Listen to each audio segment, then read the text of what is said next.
anak sekolah minggu ya, sekolah dulu anak sekolah minggu ya. Oke, kasih sekaligus persembahannya ya untuk anak sekolah minggu ya, supaya satu kali mereka berada di sana tidak ambil lagi uang persembahan. Oke, kita langsung saja membuka satu bagian firman Allah. Tapi sebelumnya saya ucapkan salam. Salam. Puji Tuhan, kita langsung saja membuka satu bagian firman Tuhan yang akan kita renungkan bersama, yaitu dalam kitab Lukas pasalnya yang ke-7 ayat 36 sampai dengan ayatnya yang ke-50. Ya.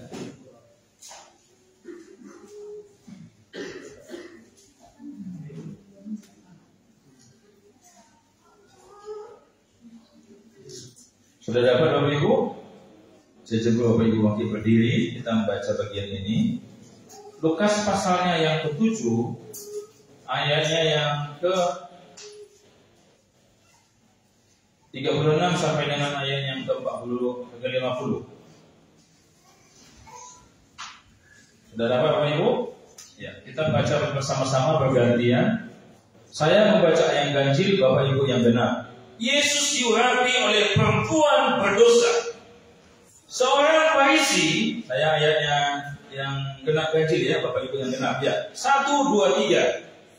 Seorang Farisi mengundang Yesus untuk datang makan di rumahnya. Yesus lalu mengawal dari situ, lalu duduk makan. Di kota itu ada seorang perempuan yang terkenal sebagai orang berdosa. Ketika perempuan itu mendengar bahwa Yesus sedang makan di rumah orang Farisi itu, datanglah ia membawa sebuah guling-guling kolam berisi minyak wangi. Sambil menangis ia berdiri di pinggir pasir dekat rumahnya. Lalu membasahi minyak itu dengan air matanya dan memintaknya dengan rambutnya. Kemudian ia mencium kakinya dan meminyanyinya dengan minyak wangi itu. Ketika orang Farisi yang mengundang Yesus melihat hal itu, ia berkata dalam hatinya, jika ia ini nabi, tentulah ia tahu siapa dan orang apakah perempuan yang menjamahnya itu. Ini tentu ia tahu bahwa perempuan itu adalah seorang berdosa. Lalu Yesus berkata kepadanya, Simon, ada yang mengatakan kepadamu, Saul Simon, katakanlah aku. Ada dua orang yang berhutang kepada seorang pelepas uang. Yang seorang berhutang 500 dinar, yang lain 50. Karena mereka bersama membayar, maka ia masuk senang mengambil dua orang itu. Siapakah yang mereka yang akan lebih mengasihi dia? Jawab Simon, kira dia yang paling banyak dihapuskan hutangnya. Kata Yesus kepadanya, betul pendapatmu itu. Dan sambil berkawan kepada perempuan itu, ia berkata kepada Simon, kalau lihat perempuan ini, aku masuk ke rumahmu, namun kau tidak memberikan orang lain untuk masakan itu, karena dia membasahi kakiku dengan air mata dan menyikatnya dengan rambutnya. Engkau tidak mencium aku, tetapi sejak aku masuk, ia tidak ada henti-hentinya mencium kakiku. Kau bukan memberikan kepala kepada dia, tetapi dia menyikatnya dengan tindak lakukan. Sebab itu aku berkata kepadamu, dosanya yang banyak itu telah diampuni, sebab ia telah banyak berbuat kasih. Tetapi orang yang sedikit diampuni, sedikit juga berbuat kasih. Lalu ia berkata kepada perempuan itu, dosamu telah diampuni. Dan mereka yang duduk bersama makan dengan dia berpikir dalam hati mereka, siapakah ia ini sehingga ia dapat mengampuni dosa. Tapi Yesus berkata kepada perempuan itu, imanmu telah menyelamatkan engkau, pergilah dengan selamat. Puji Tuhan, silakan dulu Bapak Ibu Saudara yang saya kasih dalam nama Tuhan Yesus. Hari ini kita belajar tentang sesuatu yang penting dalam hidup kita, yaitu tentang perempuan yang berdosa dan juga tentang orang Farisi. Bapak Ibu Saudara yang saya kasihi dalam nama Tuhan Yesus Kristus, kita akan coba melihat dalam bagian ini. Bapak Ibu, satu peristiwa terjadi di suatu tempat, yaitu ada terjadi kebakaran di suatu tempat. Di sebuah pegunungan terjadi kebakaran di satu rumah, dan ketika terjadi kebakaran, kebetulan yang punya rumah tidak ada di tempat. Bapak Ibu Saudara yang saya kasih dalam Tuhan Yesus, yang punya rumah tidak ada di tempat. Lalu apa yang terjadi? Ketika besoknya, setelah terbakar semalaman rumah itu, besoknya tuan rumah datang memeriksa barang-barang apa kira-kira yang masih bisa diselamatkan atau dipakai. Bapak Ibu Saudara yang saya kasih dalam Tuhan Yesus, lalu tuan rumah melihat ternyata semua sudah menjadi puing-puing, nggak ada lagi yang bisa dilihat. Lalu tiba-tiba dia mendengar ada bunyi suara anak ayam. Ketika dia mendengar bunyi suara anak ayam, lalu dia mencari di mana anak ayam itu. Dia coba membongkar kayu-kayu di antara tumpukan-tumpukan kayu itu, di mana kira-kira anak ayam itu. Bapak Ibu Saudara yang saya kasih dalam Tuhan Yesus, ketika itu lalu kayu-kayu ini dibuka, dan kemudian tuan rumah ini mendapati sebuah atau seseonggok dalam bentuk seperti seperti arang hitam. Lalu ketika didengar, ternyata bunyi anak ayam itu di bawah arang hitam itu. Lalu arang hitam itu diangkat. Ternyata Bapak Ibu, itu arang hitam itu adalah induk ayam yang telah hangus kena api satu malam.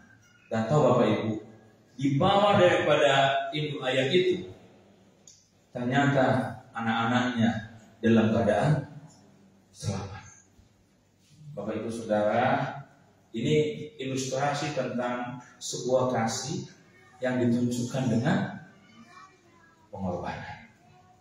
Bapak Ibu Saudara, memang kalau kasih itu hanya sebatas ada di pikiran, tidak bisa dibuktikan, tidak bisa dinyatakan, itu nggak menjadi kasih yang nyata. Bapak Ibu Saudara, ternyata kasih itu bukan sebuah konsep atau perencanaan, tetapi sebuah karakter. Kemudian kasih itu tidak bisa disimpan, dia mesti disaksikan. Kasih itu bukan sebuah teori, tetapi sebuah realita. Bapak Ibu Saudara yang saya kasih dalam nama Tuhan Yesus, kalau saya tanya hari ini, siapa di sini yang pernah mencintai atau dicintai? Angkat tangan. Sebenarnya kedua, nanti yang kedua. Yang lain nggak pernah mencintai atau dicintai. Pernah dicintai? Pernah mencintai? Ya. Bapak Ibu Saudara, enak nggak kalau dicintai? Enak nggak kalau dicintai? Enggak. Enak nggak kalau mencintai? Enak nggak? Bapak Ibu ini serius atau enggak ini mendengarnya? Bapak Ibu Saudara, cinta adalah sebuah fakta.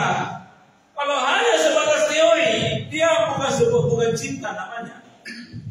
Karena itu Bapak Ibu, hari ini kita coba belajar tentang sesuatu yang mesti jujur. Kita meneliti bagian Alkitab ini yang ditulis yang diberikan Tuhan kepada Lukas untuk disampaikan kepada umatnya pada saat itu dan disampaikan kepada kita pada saat ini, supaya kita mengerti bahwa saya ini apakah benar-benar sedang jatuh cinta atau sedang dicinta atau yang lain sebagainya. Tetapi bagian ini kita akan coba mengangkat, yaitu tentang kasih. Ya Bapak Ibu ya, coba kita lihat ayatnya yang ke-7. Sama-sama kita baca 47. Sama-sama kita baca. 1, 2, 3. Sebab itu aku berkata kepadamu, dosa yang banyak itu telah diampuni, sebab ia telah banyak berbuat kasih. Tetapi orang yang sedikit diampuni sedikit juga ia berbuat kasih. Maksud dari bagian ini adalah pengampunan bukan berarti ketika dia berbuat baik lalu pengampunan itu terjadi. Tetapi pengampunan itu terjadi karena memang dia telah mengalami kasih Tuhan. Bapak Ibu Saudara, hari ini kita akan belajar tentang sebuah tema, yaitu mengasihi Tuhan. Bapak Ibu Saudara, siapa sini yang mengasihi Tuhan? Angkat tangan. Mengasihi Tuhan? Betul? Jangan takut-takut, ini udah berdiri bersama kan tadi? Ayo, siapa yang mengasihi Tuhan? Oke, kita coba cek ya dalam bagian ini. Apakah kita betul-betul mengasihi Tuhan? Ya, Bapak Ibu Saudara yang saya kasih dalam Tuhan Yesus. Coba kita lihat ayat 36 bicara dalam bagian ini. Di sana ada seorang Farisi. Seorang Farisi adalah seorang ahli Taurat, seorang ahli dalam menafsirkan Alkitab, seorang yang ahli dalam tentang hukum-hukum Tuhan, khususnya hukum Musa. Mereka adalah orang yang ahli dalam berbagai hal, dan kadang-kadang mereka tempat orang untuk bertanya, menanyakan sesuatu yang tidak diketahui orang lain. Karena itu orang Farisi ini sangat penting, ya Bapak Ibu ya, sangat penting dan sangat luar biasa. Kenapa? Karena orang Farisi ini mengundang Yesus datang ke tempatnya. Bapak Ibu pernah mengundang Tuhan Yesus? Atau pernah Bapak Ibu dikunjungi Tuhan Yesus? Belum pernah ya? Mau dikunjungi Tuhan Yesus atau mau dikunjungi gembala? Gembala aja lah ya. Kalau Tuhan Yesus nanti Bapak Ibu langsung innalillahi wa inna ilaihi raji'un. Ya Bapak Ibu ya, gembala aja yang apa? Yang mengunjungi Bapak Ibu ya, atau hamba Tuhan ya. Bapak Ibu coba lihat ini. Dia orang penting. Dia sangat tampil. Kadang-kadang orang menyatakan ini seperti mahasiswa teologi, orang Farisi kan gitu ya. Tapi enggak juga. Ya. Bapak Ibu Saudara, mengundang Yesus. Bagus enggak mengundang Yesus? Bagus enggak? Bagus enggak kalau dia mengundang Yesus? Bapak Ibu, ini mesti mendengar atau bingung atau takut? Senang enggak Bapak Ibu mendengar bahwa Yesus diundang orang Farisi ini? Senang, puji Tuhan. Begitu yang saya senang. Suka saya gitu bersetangga. Mesti gitu. Cuma jangan berpikir kalau sudah lapar ya. Senang tentunya kita mendengar ya bahwa Yesus diundang. Diundang apa? Bapak Ibu jangan lihat saya, lihat Alkitabnya. Diundang apa? Diundang makan. Bayangkan orang Farisi itu gak suka sama Tuhan Yesus ya, gak suka sama Tuhan Yesus. Tapi kali itu dia mengundang Tuhan Yesus datang untuk makan ya. Atau Bapak Ibu mana nggak mengundang gembala ya. Coba ayat 37, coba kita lihat. Sama-sama kita baca. 1, 2, 3. Di kota itu ada seorang perempuan yang terkenal sebagai orang berdosa. Ketika perempuan itu mendengar bahwa Yesus sedang makan di rumah Farisi itu, datanglah ia membawa sebuah buli-buli pualam berisi minyak wangi. Ada dua pribadi yang ditampilkan dalam nafs ini, yaitu seorang Farisi yang dihormati, yang luar biasa, yang punya pengetahuan Alkitab, yang punya jabatan yang sangat penting di masyarakat. Status sosialnya sangat tinggi, lumayan tinggi. Sehingga orang Farisi itu cukup disegani, dihormati. Ya. Kira-kira kita yang mana nanti ya? Coba kita lihat.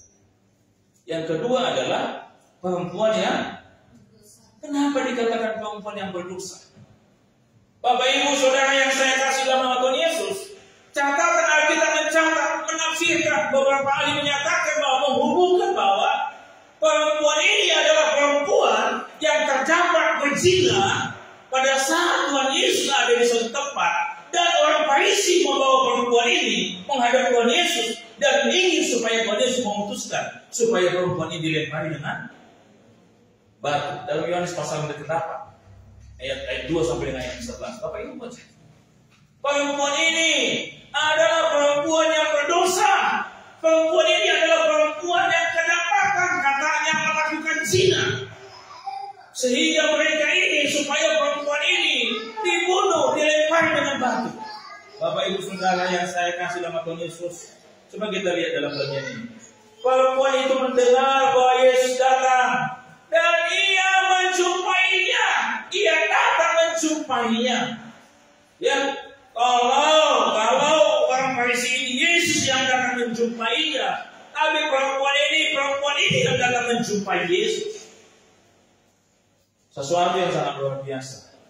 Dia datang bukan cuma datang. Ayat 38. Sama-sama kita lihat coba Bapak Ibu. Apa yang dilakukannya? Ya.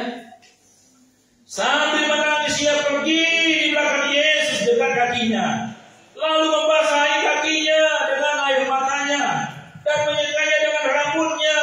Kemudian dia mencium kakinya dan meminyakinya dengan minyak wangi itu. Luar biasa. Ya, luar biasa. Yesus tidak ada janjian dengan perempuan berdosa ini, tapi perempuan berdosa ini datang menjumpai Tuhan Yesus. Bapak Ibu Saudara yang saya kasih dalam nama Tuhan Yesus, ini sangat penting sekali kita pelajari ya bagian hal ini. Ayat 39 lanjut. Coba kita lihat Bapak Ibu. Ya. Sama-sama kita baca supaya kita juga diingatkan Tuhan. Sama-sama 1 2 3. Ketika orang Farisi itu mengundang Yesus melihat hal itu, ia berkata dalam hatinya, jika ia ini nabi, tentu ia tahu siapakah dan apakah perempuan yang menjamahnya ini. Tentu ia tahu bahwa perempuan ini adalah seorang berdosa. Bapak Ibu Saudara, ada dua hal yang sangat menarik. Yang pertama adalah orang Farisi ini sudah menyatakan dirinya bahwa dirinya lebih baik daripada perempuan yang berdosa. Ya, Bapak Ibu ya. Dia sudah memberi penilaian yang jelek terhadap perempuan yang berdosa itu. Kenapa? Karena perempuan itu bukan lagi sekedar apa, tapi dikenal sebagai perempuan yang berdosa, berzina pada masa lampaunya. Jadi, ketika dia melihat hal itu, dia coba membandingkan. Bapak Ibu Saudara, dia memberi penilaian seolah-olah saya lebih baik dari perempuan berdosa itu. Ini salah, ini kejahatan Bapak Ibu. Ya, jangan pernah merasa diri kita lebih baik daripada orang lain. Ini kejahatan Bapak Ibu. Ya, kemudian apa lagi kejahatannya? Coba kita lihat. Yang kedua adalah dia telah mencobai Tuhan dengan berpikir Tuhan tidak tahu siapa yang di hadapannya. Bapak Ibu Saudara, kira-kira Tuhan tahu nggak siapa yang datang itu? Tahu nggak? Tahu jelas. Bahwa ini adalah perempuan berdosa yang pernah diampuninya. Bahwa ini adalah perempuan berdosa yang dulu hampir dihukum mati, namun diselamatkan. Tentu dia tahu. Allah di dalam Kristus Yesus menunjukkan bahwa dia maha tahu. Dia tahu apa yang dipikiran orang Farisi ini. Dia tahu apa yang di hati orang Farisi ini. Dia tahu sampai lubuk dalam apa yang tidak bisa dilihat oleh manusia. Itulah Tuhan. Ya Bapak Ibu ya. Jadi Bapak Ibu jangan berpikir bahwa Tuhan itu nggak tahu. Ya. Dari rumah kita baik-baik, di jalan kita gimana, istri nggak tahu, tapi Tuhan tahu. Suami berangkat kerja, kita di rumah seolah-olah baik-baik. Ya. Suami tidak tahu, tapi Tuhan tahu. Betul nggak? Kita yang anak muda di perantauan, ya gitu ya, seolah-olah baik di perantauan, kelihatan baik, tapi orang tua yang mungkin tidak tahu, tetapi Tuhan tahu. Haleluya. Haleluya. Bagaimanapun kita menjaga, bagaimanapun kita menjaga, tetap ada yang maha tahu, yaitu Tuhan maha tahu. Haleluya. Ini penting sekali Bapak Ibu, saudara yang saya kasih dalam Tuhan Yesus. Ini nama mencobai Tuhan. Benarkah, pertanyaannya, benarkah orang yang Farisi ini lebih baik daripada perempuan berdosa ini? Benarkah bahwa Ibu Saudara, sangat menarik. Tuhan Yesus membuat sebuah ilustrasi. Ayat 40 sampai 43 coba kita lihat. Tuhan Yesus memberikan ilustrasi. Ada dua orang yang berhutang kepada pelepas uang. Ya. Ini kok siapa ini? Sepertinya ada masalah Pak ya. Bapak Ibu ya. Koperasi nggak kira-kira? Hah? Bapak Ibu jangan takut. Iya bilang iya. Ya? Kita punya juga, ada juga kita di sana. Ada dua orang berhutang kepada seorang pelepas uang. Yang seorang berhutang 500 dinar, yang lain 50. Karena mereka tidak sanggup membayar. Siapa maka yang menghapuskan kedua hutang orang itu? Siapakah di antara mereka yang terlebih mengasihi dia? Jawab Simon, aku kira dia yang paling banyak dihapuskan hutangnya. Maka katanya kepadanya, betul pendapat. Simon pintar melihat kan? Betul nggak? Pintar melihat, tetapi dia tidak memahami maksud Tuhan dalam bagian ini. Karena itu maka dalam bagian ini Tuhan ingin menyatakan kepada Simon arti dari perumpamaan yang disampaikannya. Nah, di sini kita melihat menilai siapa yang mengasihi Tuhan dan bagaimana mengasihi Tuhan. Bapak Ibu Saudara, coba kita lihat ayat 40 ya sampai 45. Dan sambil berpaling kepada perempuan itu, ia berkata kepada Simon. Simon itu siapa? Orang Farisi yang dihormati ini. Ya, ia berkata seperti ini. Engkau lihat perempuan ini. Aku masuk ke rumahmu, engkau tidak memberikan aku air untuk membasuh kakiku. Tetapi ia membasahi kakiku dengan air mata dan menyekanya dengan rambutnya. Engkau tidak mencium aku, tetapi sejak aku masuk ia tidak henti-hentinya mencium aku. Bapak Ibu Saudara yang saya kasih dalam Tuhan Yesus, penting sekali dalam bagian ini saya katakan, siapakah yang mengasihi Tuhan? Ayat 44 mencatat dalam bagian ini sesuatu yang sangat penting, bahwa biasanya dalam budaya Timur Tengah pada masa itu di Israel, ya, ketika ada tamu datang, biasanya di pintu disediakan tempayan tempat membasuh kaki. Ini adalah untuk orang-orang yang tamunya. Ini adalah untuk orang-orang yang pelayanan yang dilakukan oleh tuan rumah kepada tamu yang dihormatinya, yang disayanginya, yang dikasihinya. Bapak Ibu Saudara, ayat 48 mencatat dalam bagian ini bahwa biasanya tamu khusus spesial dari jauh, karena mereka berada di perjalanan, karena mereka mungkin berdebu kakinya. Lalu apa yang mereka nyatakan? Mereka memberikan air sebagai bentuk pelayanan kepada orang yang dikasihinya. Ini bentuk pelayanan.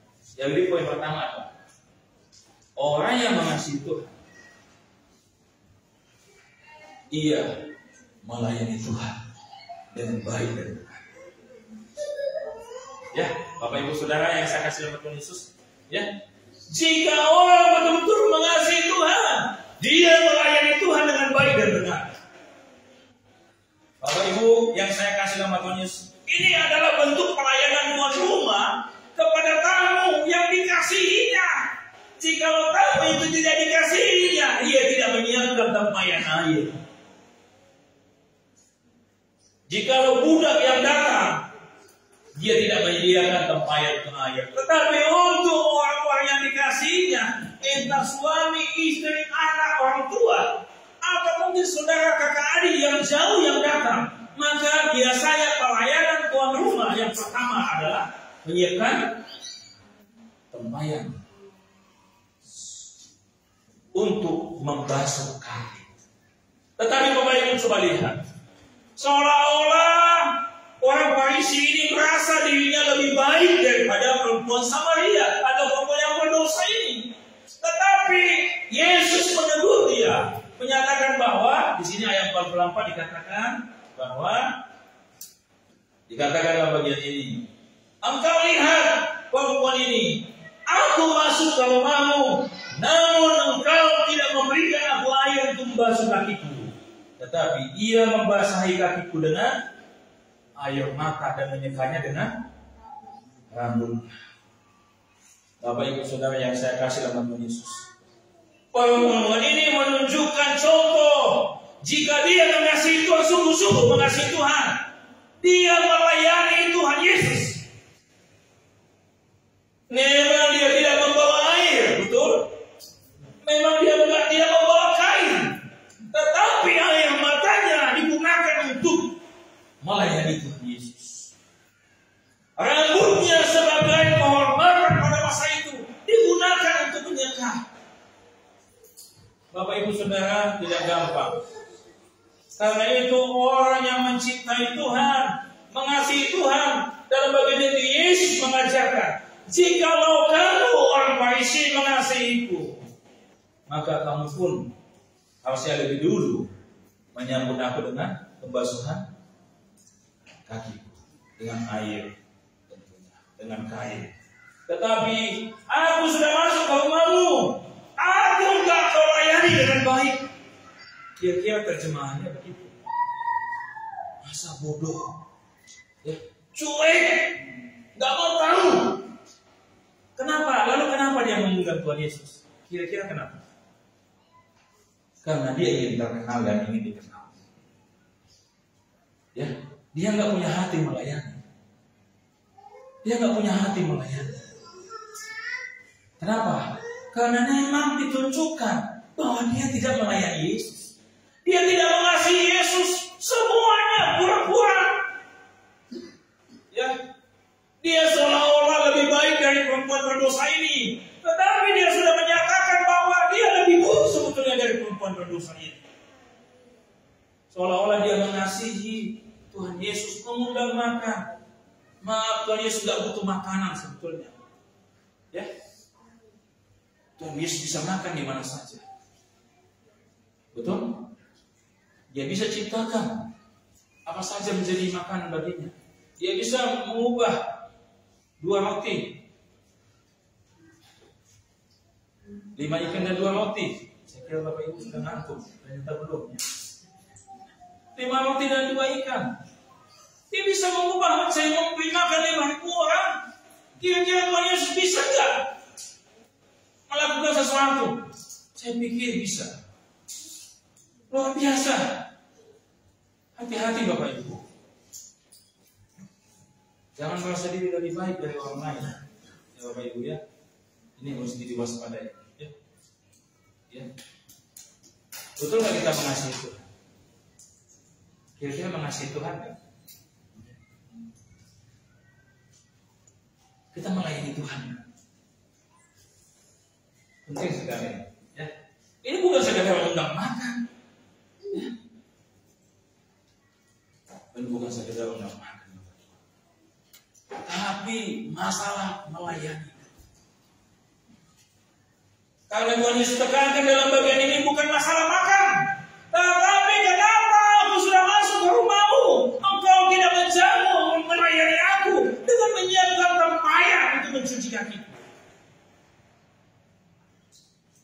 Kau orang terhormat, orang hebat, orang penting, orang kaya, tetapi ternyata engkau tidak mengerti tentang nilai pelayanan. Kira-kira itu yang ingin disampaikan kepada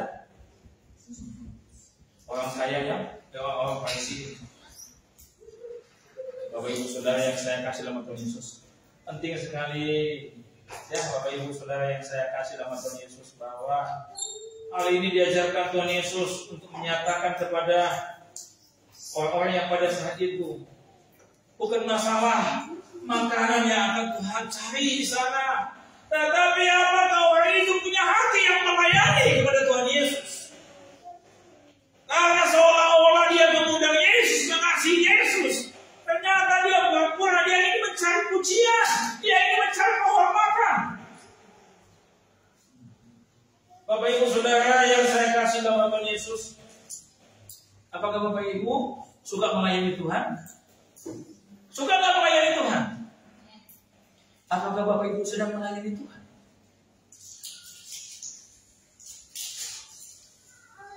Bapak Ibu Saudara, melayani Tuhan bukan masalah uang saja. Melayani Tuhan bukan masalah kalender saja. Melayani Tuhan masalah hati yang terpanggil untuk bertanggung jawab di hadapan Tuhan. Ya. Kadang-kadang dalam pelayanan tidak sedikit tantangan mesti kita hadapi.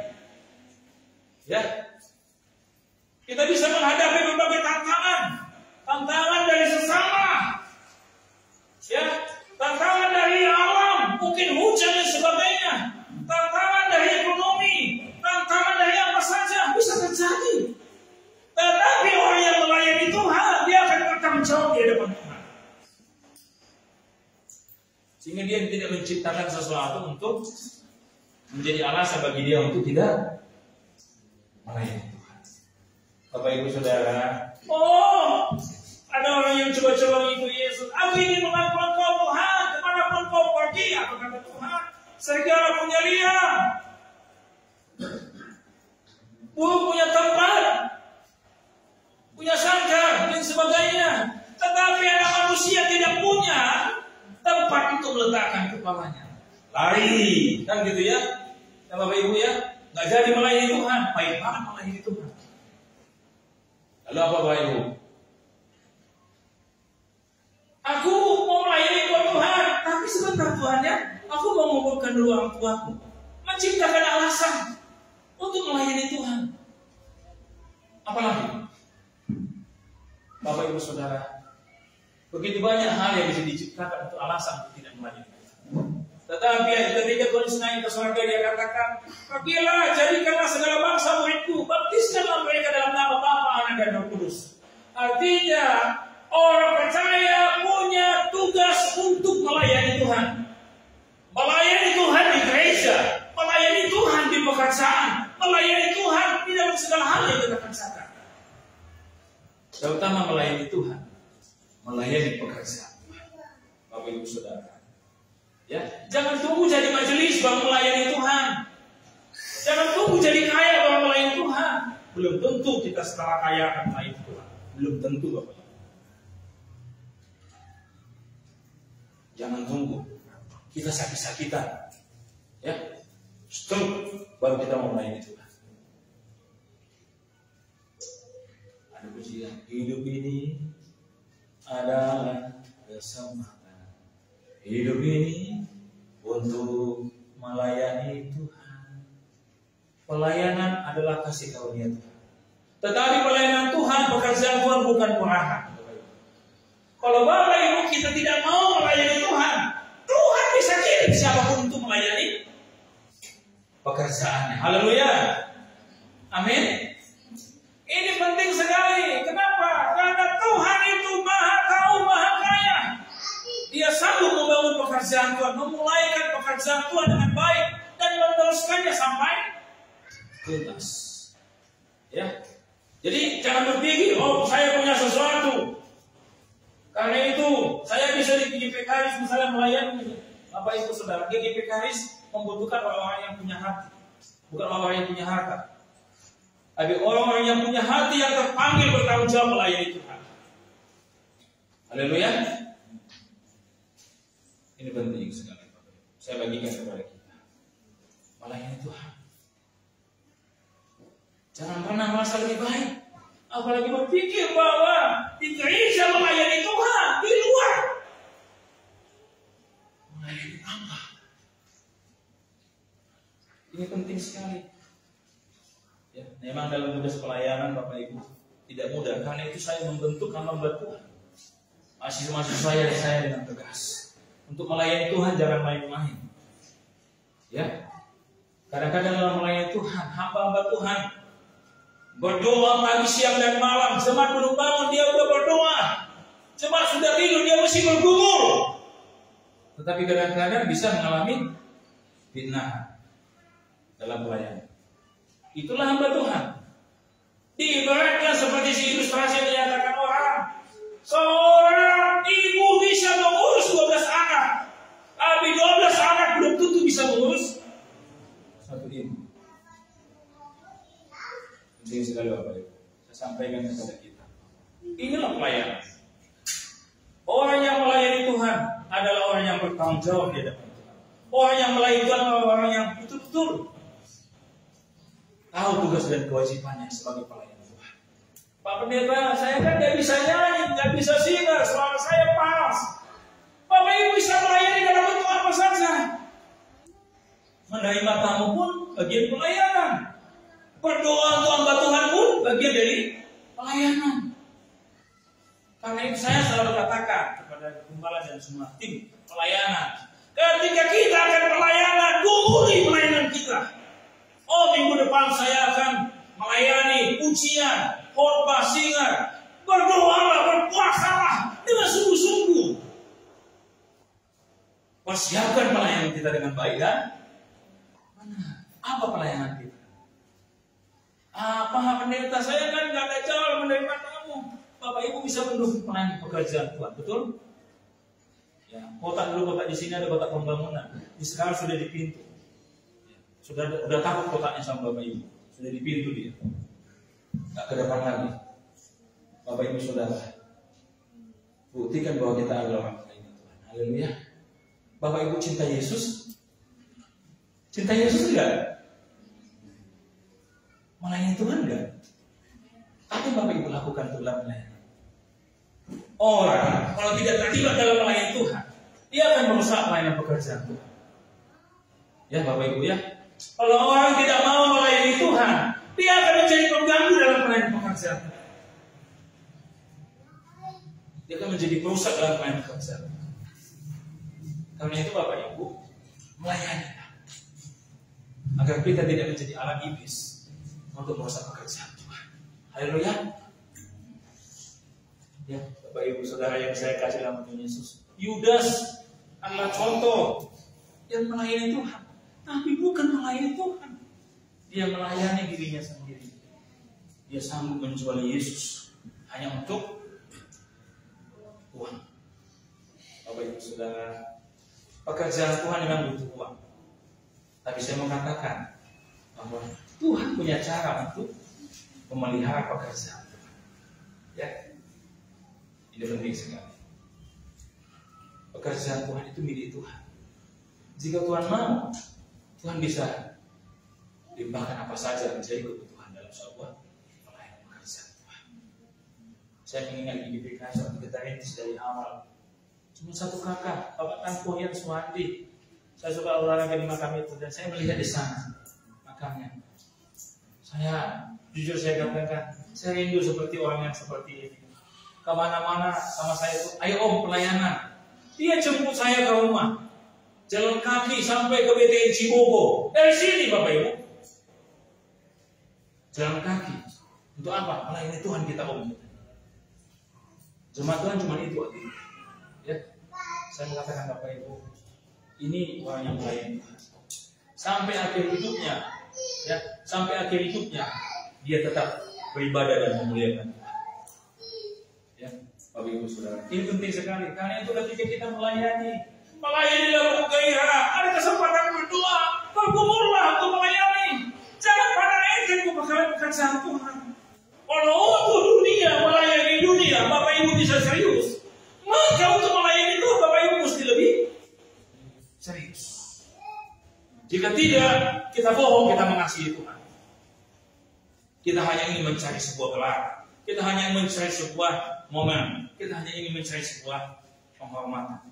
Jika melayani Tuhan, ya, doakan gembala, keluarga gembala, ya, doakan hamba-hamba Tuhan, doakan pelayan pekerjaan. Ini juga bagian dari pelayanan. Haleluya. Bapak Ibu, haleluya. Ya, kalau hamba Tuhan datang ke rumah berdoa, layani mereka. Layani mereka. Kan nggak mungkin Tuhan Yesus datang ke rumah Bapak Ibu, betul? Kalau hamba Tuhan yang kita lihat saja kita tidak bisa hormati layani, apalagi Tuhan Yesus. Ya, ini penting sekali Bapak Ibu Saudara yang saya kasih nama Tuhan Yesus. Penting sekali. Sungguh Tuhan Maha tahu ya. Memang terkadang kita aktif dalam melayani, terkadang kita mengalami berbagai tantangan. Melayani adalah kasih karunia Tuhan, bukan karena kita pantas. Saya mau tanya, ketika Bapak bertanya, Pak, itu pelayan Tuhannya di gereja Bapak masih begini, masih begini. Berkali-kali orang ngomong sama saya, masih begini, masih begini. Iya, kenapa? Kenapa? Iya kan nggak bisa melayani. Memang betul Pak. Di gereja kami itu masih seperti itu. Semuanya kelihatan mungkin Bapak Ibu mengatakan buruk, tapi saya mesti memilih yang terbaik dari yang buruk itu untuk melayani. Kedua saya katakan, pelayanan itu kasih karunia. Siapa tahu di jalan dia mengalami kasih karunia Tuhan. Karena itu Bapak, melayani itu kemurahan Tuhan. Tetapi bukan karena melayani itu menjadi murahan. Saya ketika saya mesti menjadi majelis di salah satu gereja, ya, bukan belum jadi gembala. Ketika saya majelis menjadi ketua pemuda, dalam rapat majelis, rapat pemuda, mereka seolah-olah berkata, dari Jakarta pelayanan tidak usah dikasih apa-apa. Saya katakan pelayanan itu memang kemurahan Tuhan, tapi jangan kalian menganggap hamba Tuhan itu hamba murahan. Dari Jakarta dia mesti mengisi mobilnya dengan bensin, bukan dengan air putih. Air putih pun sekarang bayar, kan gitu, betul? Ini penting banget. Saya sampaikan kepada mereka, dan mereka tidak setuju dengan saya. Tak apa-apa. Kenapa? Karena saya tidak mau pelayanan itu dianggap sebuah pekerjaan murah atau sebuah aktivitas murah. Amin, Bapak Ibu. Bapak Ibu mengasihi Tuhan. Belajar ya Bapak Ibu ya, melayani. Apa kira-kira yang aku bisa lakukan? Kalau misalnya ingin tahu, apa yang bisa aku lakukan? Datang konsultasi sama Ibu Gembala. Datang konsultasi sama Gembala. Pelayanan apa yang bisa aku lakukan? Aku ini melayani. Kalau tak Bapak Ibu, motivasi Bapak Ibu berarti salah dalam melayani. Ya, ketika melayani memang banyak tantangan kadang-kadang. Ya, kadang air mata harus menetes, kadang mesti bertaruh nyawa. Tetapi inilah pelayanan. Orang berkata, Pak, kenapa nggak bisnis aja? Bisnis aja supaya punya kehidupan yang lebih baik. Bapak Ibu Saudara, saya ini sebelum jadi hamba Tuhan, saya bisnis. Ya, tetapi ketika terpanggil menjadi pelayan Tuhan, saya fokus untuk melayani Tuhan. Ya, ini penting sekali. Apa pertama itu? Apa Bapak Ibu? Orang yang mengasihi Tuhan, melayani Tuhan dengan baik dan benar. Ya, segala sesuatu bisa dilakukan. Tapi tidak segala sesuatu berguna. Segala sesuatu bisa dilakukan, tapi tidak segala sesuatu membangun. Jadi kalau orang yang melayani Tuhan, dia akan pilih yang berguna dan yang membangun. Ya. Yang kedua, menghormati Tuhan dengan baik dan benar. Coba kita lihat ayat 45. Dikatakan dalam bagian ini Bapak Ibu Saudara, engkau tidak mencium aku, tetapi sejak aku masuk tiada henti-hentinya mencium kakiku. Kenapa perempuan ini mencium kaki Yesus? Kebiasaan pada masa itu, kalau yang datang laki-laki, maka yang menyambut tuan rumahnya laki-laki. Biasanya menciumnya sama laki-laki ya. Kalau perempuan yang datang, maka tuan rumah yang perempuan yang menjamu dengan mencium. Ini adalah kebudayaan yang ada pada masa itu. Dan Yesus tidak mengalami sambutan seperti itu. Ini adalah sebuah penghormatan yang seharusnya dilakukan tuan rumah kepada Tuhan Yesus. Tetapi Simon ini yang merasa diri lebih baik dari perempuan berdosa tidak melakukan itu. Bapak Ibu, tapi perempuan ini lihat, Yesus katakan, tapi ia masuk, ia tiada henti-hentinya. Memang bukan berbeda apa ya? Perempuan yang laki-laki, tapi perempuan yang tunduk di kaki Yesus dan mencium kaki Yesus, menunjukkan bahwa dia sungguh-sungguh menghormati Tuhan Yesus. Bapak Ibu Saudara yang saya kasih dalam Tuhan Yesus, penting sekali. Orang Farisi ini merasa diri orang yang hebat, tetapi ternyata dia tidak mengasihi Tuhan dengan sungguh-sungguh. Dia cuma pura-pura, ya, pura-pura mengasihi Tuhan. Ya. Dia seolah-olah menjamu Tuhan Yesus dengan makan. Ya. Dia mengukur Tuhan Yesus dengan makanan, tapi dia tidak menghormati Tuhan. Bapak Ibu Saudara, Jangan sampai terjadi seperti itu ya. Kita melihat hamba Tuhan hanya sebatas untuk mata, tapi kita tidak menghormatinya. Ini bahaya Bapak. Ya, ini penting sekali. Aplikasi bagi kita bahwa apakah Bapak Ibu menghormati Tuhan? Apakah Bapak Ibu mengasihi Tuhan? Apa yang Bapak Ibu lakukan? Bapak Ibu Saudara, ya kita nggak perlu di sini Bu Gembala masuk ke rumah tuan rumah perempuan mencium Bu Gembala, nggak perlu seperti itu. Karena budaya kita berbeda tentunya, betul? Tapi coba kita lakukan. Yesus Tuhan Yesus tidak mungkin datang ke rumah Bapak Ibu, tetapi hamba-hamba Tuhan datang ke rumah Bapak Ibu, hormati mereka. Karena mereka bukan meminta sesuatu, tapi ingin mendoakan Bapak Ibu. Betul nggak Bapak Ibu? Ya.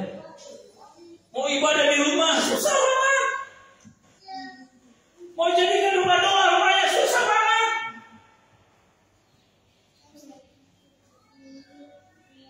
Tapi untuk studi rumahnya terbuka 24 jam. Bapak Ibu Saudara, ini penting sekali. Ya. Untuk maksiat rumahnya terbuka 24 jam. Untuk pesta pora rumahnya terbuka 24 jam. Tapi hamba Tuhan datang berdoa, pilih-pilih, janganlah malamlah, subuhlah, kalau bisa tengah malam lah. Bapak Ibu Saudara, penting sekali ya kita sebagai jemaat Tuhan. Apakah kita mengasihi Tuhan? Apakah kita menghormati Tuhan? Pernah nggak Tuhan Yesus datang ke rumah Bapak Ibu? Pernah nggak? Aniko, pernah nggak Tuhan Yesus datang ke rumah Bapak Ibu? Bapak Niko? Nah, pernah ya? Yang datang ke rumah Bapak Ibu siapa? Hamba Tuhan. Ini penting sekali Bapak Ibu ya. Penting sekali menghormati Tuhan. Tidak mungkin langsung Tuhan hadir di hadapan kita, tetapi dengan kita menghormati hamba Tuhan yang datang, ya sama dengan kita menghormati Tuhan. Bapak Ibu Saudara yang saya kasih dalam Tuhan Yesus, hormati suami kita, hormati istri kita, hormati pernikahan kita, kekudusan pernikahan kita, hormati anak kita, hormati keluarga kita, hormati yang lain. Kalau kita menghormati Tuhan, kita akan menghormati pernikahan kita. Ya. Kenapa perzinahan terjadi? Karena orang itu tidak menghormati Tuhan, sehingga dia tidak menghormati pernikahan. Bapak Ibu Saudara, apakah Bapak Ibu masih mengasihi Tuhan? Coba masuk poin kedua ini. Mulai sedikit ya. Kita lihat perempuan itu. Dia memang perempuan berdosa, tapi dia menunjukkan bahwa dia cinta Tuhan. Bukan sekedar tahu menyanyi, tetapi dia menunjukkan bahwa dia cinta Tuhan. Anak-anak muda, jika engkau menghormati pacarmu, jangan rusak dia di tengah jalan. Betul? Betul? Betul nggak? Jangan rusak di tengah jalan sebelum waktunya. Kalau kita rusak di tengah jalan, berarti kita tidak menghormati Tuhan. Maka kita tidak menghormati pasangan kita juga. Ya, jaga kekudusan dalam pergaulan kita sebagai anak muda. Ya, menggunakan kata-kata kita. Hati-hati. Kenapa?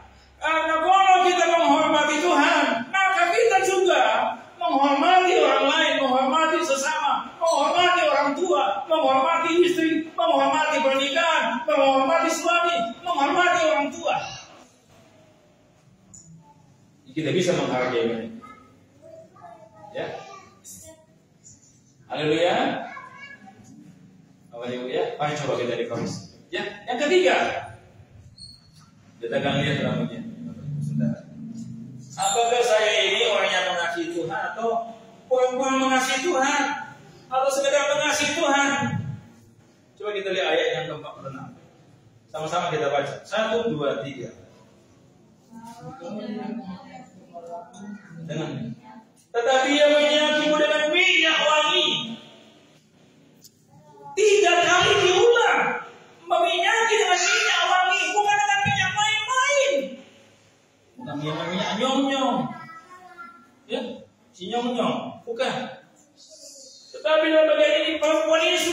mempersiapkan. Kira-kira perempuan itu sudah mempersiapkan minyaknya atau tiba-tiba? Sudah dipersiapkan dari awal. Itu dia dengar Yesus ada di sana. Dia siapkan minyak yang terbaik. Ayat yang ke-37 dikatakan bahwa dia mempersiapkan minyak yang wangi. Diulang kemudian dia menumpahkan minyak yang wangi ke kaki Yesus. Bapak Ibu Saudara, poin ketiga adalah jika orang mengasihi Tuhan. Yang ketiga adalah dia melakukan yang terbaik bagi Tuhan. Dia melakukan yang terbaik bagi Tuhan. Dia melakukan tidak asal, tapi maksimal. Coba Bapak Ibu lihat. Apa kata Yesus? Engkau tidak meminyaki kepalaku dengan minyak, tetapi ia meminyaki kakiku dengan minyak wangi. Artinya perempuan ini melakukan kualitas, memberikan minyak yang terbaik untuk meminyaki kaki Yesus. Biasanya Timur Tengah pada masa itu, jikalau ada orang yang dikasihi datang atau perantau datang dan sebagainya, biasanya orang tua atau tuan rumah menuangkan minyak ke kepala. Tapi Yesus datang, orang Farisi yang merasa bagus ini, merasa baik ini, tidak meminyaki kaki kepala Yesus. Ayo perempuan yang berdosa itu meminyaki kaki Yesus dengan minyak, dengan bukan minyak main-main, tapi minyak yang wangi. Coba bikin cari minyak kualitas apa ini? Saya dulu punya minyak apa? Minyak urapan. Ada berapa? Saya pernah dapat anggur dari Israel, teman saya datang, minyak urapan, minyak apa? Ya, tapi saya tidak tergantung minyak itu, karena urapan Tuhan tidak tergantung pada minyak, betul? Ya, betul? Haleluya. Tapi ada kadang-kadang jemaat, mesti ada nggak minyak yang dari Israel? Saya sudah nggak tahu di mana. Saya nggak mau jadikan itu berhala, ya. Nggak tahu di mana disimpan di gembala, tapi sudah hilang kayaknya, sudah habis. Ya, kenapa? Saya pakai mijit kaki gitu ya. Ya, kecil ya minyak jahe itu. Apakah ini minyaknya itu? Bisa jadi. Tetapi mungkin yang lain, Tapi yang pasti ini minyak yang mahal. Dia melakukan sesuatu dengan maksimal dan benar, tidak asal. Bapak Ibu Saudara, penting sekali bagi kita sebagai pelayan Tuhan, sebagai jemaat Tuhan. Kalau kita cinta Yesus, persiapkan segala sesuatu dengan baik dan benar, tidak dengan asal. Ketika beribadah, persiapkan dari rumah. Kita mau ibadah, kita mau puji Tuhan, hati kita, pikiran kita, persembahan kita, siapkan yang terbaik. Ketika kita akan melayani, persiapkan pelayanan kita yang terbaik. Ketika kita ingin melakukan sesuatu, lakukan yang terbaik. Karena hari Tuhan kasih kesempatan kita bekerja, betul? Hari ke-7 kita untuk kita beribadah, memuliakan Tuhan. Masa kita tidak bisa lakukan yang terbaik? Kira-kira Tuhan berkati tidak kita selama 1 minggu itu? Tuhan telah tolong kita, Tuhan telah berkati kita. Maka kita melakukan yang terbaik. Bapak Ibu, orang yang mengasihi Tuhan, mencintai Tuhan, dia akan melakukan terbaik bagi Tuhan. Haleluya. Tidak asal. Bapak Ibu, ketika kita asal ibadah, rutinitas ibadah, formalitas melayani, formalitas ibadah, ini akan menjadi ibadah yang membosankan. Tapi kalau Bapak Ibu sungguh-sungguh, saya mau beribadah, saya mau melayani, saya mau lakukan segala sesuatu yang terbaik yang saya siapkan, maka Bapak Ibu setiap mau ibadah, Bapak Ibu akan berkata, saya mau persiapkan, saya mau studi ibadah dari awal. Tapi ada yang tempat lain, ibadah datang belakangan, pulang paling cepat. Tapi di sini enggak. Bapak Ibu Saudara, penting sekali. Lakukan segala sesuatu dengan maksimal. Ini artinya kita mencintai Tuhan. Kalau enggak kita bohong selama ini. Ya, dan kalau Tuhan nyatakan hari ini kepada kita bahwa orang Farisi ini bukan orang yang mengasihi Dia, tapi orang yang berdosa ini adalah orang yang mengasihi Dia. Yang pertama, dia melayani Tuhan dengan baik dan yang kedua, dia menghormati Tuhan dengan baik dan benar. Yang ketiga, dia melakukan yang terbaik dengan baik dan benar. Apakah poin ini ada dalam diri kita? Kalau tidak ada, berarti mari kita dikoreksi kembali. Apakah sungguh-sungguh kita orang yang mencintai Tuhan? Orang yang mencintai Tuhan, mencintai artinya mengasihi, dia akan melakukan yang terbaik bagi orang yang dikasihi. Ya. Jika orang tidak bisa melakukan yang terbaik bagi Tuhan, bagaimana dia bisa melakukan yang terbaik bagi sesama? Ya, Tuhan berkati kita semua. Pertanyakan satu pujian. Tuhan kiranya menolong kita dalam doa dan kerinduan.